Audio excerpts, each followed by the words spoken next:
Mummy, જાત અને દાદી નીચે બોલાવે છે. હું કામ બોલાવે છે મને? મને શું ખબર, એને એમ કીધું કે તારે મમ્મીને બોલાવ. હા મમ્મી બોલો ને, તમારે શું કામ હતું? મને શિવેને કીધું કે તને દાદી નીચે બોલાવે છે, બોલો. પૈસા જોતા છે?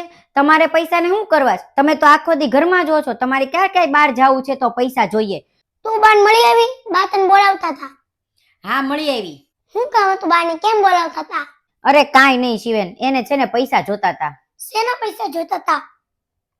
અરે કાંઈ નહીં, ઈ તો કે મારી પાસે પૈસા નથી, મારે ક્યારેક અચાનક જરૂર પડી હોય તો મારે શું કરવું, મારે કોની પાસે માંગવા? તમે બધા તો નોકરી ધંધે વયા જાઓ, કોઈ ઘરે ન હોય, અચાનકથી મારે કાંઈ લેવું હોય તો મારે ક્યાંથી પૈસા લાવવાના, મારે શું કરવું? એટલે એને પૈસા જોતા હતા.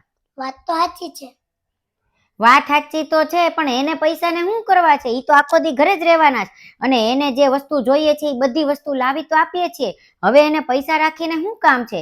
એને જો શાક લાવી દઈએ, વસ્તુ લાવી દઈએ, કપડાં લાવી દઈએ, દવા લાવી દઈએ, બધું જ એને લાવી દઈએ, કાંઈ બાકી નથી હોતું. તો હવે એને પૈસાને શું કરવા છે? અને આખો દી ઘરમાં હોય, ઘરમાં એને શું થઈ જવાનું છે? તો એને આટલા બધા પૈસાની જરૂર પડશે.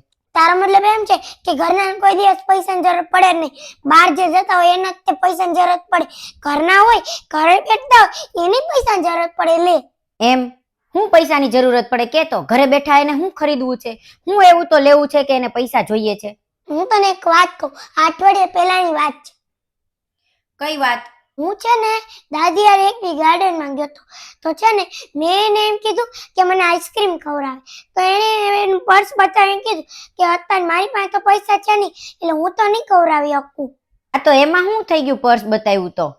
અરે મમ્મી તો સમજતી નથી. હું સમજાવવું છે? મારો એક ભાઈબંધ છે ને, એને એના દાદા દાદી કોઈ દી ફરવા લઈ જાય ને ગાર્ડનમાં, તો એને બધું અપાવે છે, જે કે નહીં જ અપાવે છે. પણ એક મારા દાદી છે જે મને ન અપાવે, અને મારો ભાઈબંધ જ્યારે કે ત્યારે એના દાદા અથવા દાદી એને ગાર્ડનમાં લઈ જાય ને આઈસ્ક્રીમ ખવડાવે છે. મારા દાદી એવા છે જેના પર્સમાં પૈસા હોતા નથી અને મને કઈ અપાવતા છે નહીં. અને હા મમ્મી, હતું જ કે દર મહિને બાને 500 અથવા 2000 રૂપિયા આપતા તો એ મને ખવડાવી શકે ને. અત્યારે મને આઈસ્ક્રીમ ખવડાવી શકે જ ને. અત્યારે બધું મને અપાવી શકતા હોત અને બધું મને અપાવે અને મારી પાસે બધી વસ્તુ હોત.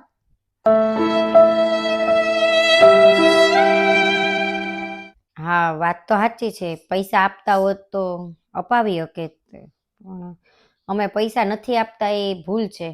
અને પૈસા એના માટે નથી માંગતા, એ પૈસા મારા માટે માંગે છે, એટલે મને પૈસાથી એ બધી વસ્તુ અપાવી શકે જે હું કહું.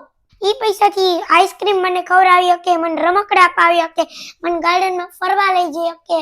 ના ના શિવેન, એવું કાંઈ નહીં હોય. મને લાગે છે ને આ વખતે તમે ગાર્ડનમાં ગયા ને ત્યારે દાદી પાસે છે ને એનું જૂનું પર્સ આવી ગયું હશે. જૂના પર્સમાં પૈસા ન હોય ને એટલે એવું થયું હશે, કારણ કે હમણાં થોડાક દિવસ પહેલા અમે એને નવું પર્સ લાવીને આપ્યું હતું, એટલે મને લાગે છે કે એ બધી વાત ભૂલી જાય ને તો નવું પર્સ લેતા ભૂલી ગયા હશે. પૈસા એના બધા નવા પર્સમાં હોય છે, જૂનું પર્સ લઈને આવી ગયા એટલે એમાં પૈસા જ ન નીકળ્યા અને તને આઈસ્ક્રીમ ન ખવાણો. એમ એવી વાત છે? હવે તો એ પણ મને આઈસ્ક્રીમ ખવડાવી શકશે ને, અને હું જે કહું એ અપાવી શકશે ને? હા શિવેન, હવે તું દર વખતે જ્યારે જે વસ્તુ માંગીશ ને એ બધી જ તને અપાવશે, અને જ્યારે તું ગાર્ડનમાં જઈશ ને એની હારે ત્યારે એ તને કાયમ આઈસ્ક્રીમ એ ખવડાવશે. આ વખતે એ પર્સ ભૂલી ગયા ને એટલે હવે એવું નહીં થાય, હવે એની પાસે પૈસા હશે જ તે, એટલે તું ચિંતા કરમાં. શિવેનની વાત તો સાચી છે, જો હું મમ્મીને દર મહિને 500-1000 રૂપિયા આપતી હોત ને તો એ શિવેનને બધી વસ્તુ અપાવી શકે, અને આજે શિવેન છે ને અમને આવું ન કહેતો હોત અને એને જે જોતું હોત ને એ લઈ શકે, અને શિવેન ખુશ રહેત. વાત તો એની સાચી છે કે મમ્મી જે પૈસા માંગે છે ને એ કદાચ શિવેન માટે જ માંગે છે, એટલે હવે છે ને દર વખતે હું એને પૈસા આપી દઈશ. અને સાંભળ શિવેન, છે ને અમે દર મહિને હવે એને 500-1000 નહીં 2-3000 રૂપિયા આપીને રાખશું, જેથી કરીને તારે જે જોતું હોય એ વસ્તુ તને અપાવી શકે, તું ગાર્ડનમાં જા ત્યારે તને આઈસ્ક્રીમ ખવડાવી શકે, એટલે તારે કોઈ દિવસ એવું તને લાગે જ નહીં કે એને તને કાંઈ અપાવતા નથી. જેમ તારા ભાઈબંધને એના દાદા દાદી અપાવે ને એમ તને દાદી તને બધી જ વસ્તુ અપાવશે, એટલે તને કોઈ દી એવું નહીં લાગે કે તને કાંઈ નથી અપાવતા, બરાબર? તો જોયું ને મિત્રો, આપણને લાગે છે કે જે ઘરે રહેતા હોય ને જે માણસો એને પૈસાની જરૂરત હોતી નથી, પણ દર વખતે એવું નથી હોતું. કોક વાર એવું પણ હોય છે કે પૈસા હોય ને એ કોકના માટે માંગતા હોય છે, બીજાની ખુશી માટે માંગતા હોય છે, પોતાના માટે નથી માંગતા હોતા. તો આપણે આપણા માતા પિતાને કોઈ દિવસ ખોટા ન સમજવા. પોતાના માતા પિતાની જરૂરિયાત પૂરી કરવી એ એના દીકરાઓની ફરજ છે. ક્યારે દાદા દાદી અથવા નાના નાની પોતાના માટે પૈસા નથી માંગતા.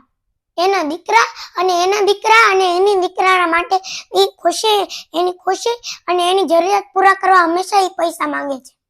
તો અમારો વિડીયો ગમ્યો હોય તો લાઈક કરજો, શેર કરજો, કમેન્ટ કરજો. બાય, મળીએ આવતા વિડીયોમાં.